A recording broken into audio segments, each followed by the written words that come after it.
Thank you for staying with us on World Now. Now, a sightseeing helicopter has crashed into the Hudson River, killing all 6 persons on board, including 3 children and a Siemens executive.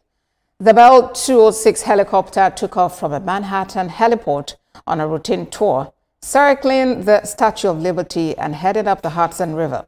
Around 16 minutes into the flight, it went out of control and crashed upside down near the New Jersey shoreline. 5 of the victims were tourists from Spain. 4 people died at the scene. The other 2 died in a hospital. Investigations into the crash are currently ongoing as the Coast Guard has established a safety zone in the Hudson River, stopping vessel traffic a mile north and south of the river. Local reports say the aircraft may have split in 2 before the crash. This crash has been described as the deadliest helicopter incident in the New York City since 2018.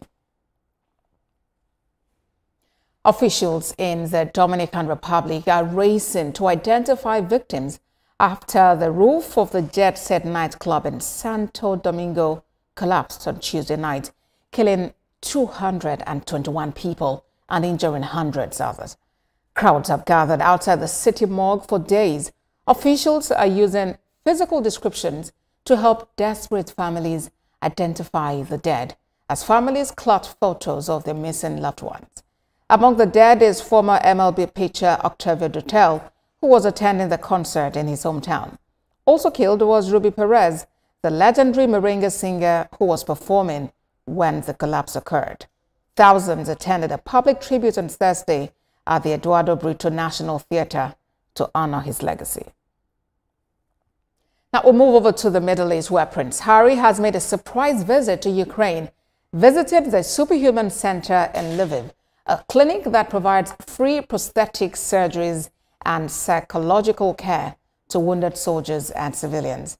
The Duke of Sussex, who served in Afghanistan and champions veterans through the Invictus Games, was joined by 4 recovering veterans. The trip remained unannounced for security reasons until he left the country. Prince Harry traveled to Ukraine after appearing in a London court to challenge the UK government's decision to remove his security detail. He is the 2nd British royal to visit Ukraine since Russia's 2022 invasion, following his aunt Sophie, the Duchess of Edinburgh. Now to Africa. Tanzanian opposition leader Tundu Lissu has been charged with treason following his arrest at a public rally where he called for electoral reforms ahead of the country's general elections in October. Tundu Lissu was arrested Wednesday night on charges of incitement. Human rights groups have accused President Samir Hassan's government of cracking down on opposition voices, but the government has denied the claims.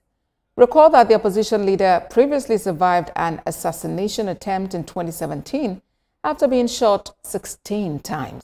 His party, Chadema, continues to demand an independent electoral commission and changes to laws they say unfairly favor the ruling CCM party, which has been in power since independence in 1961.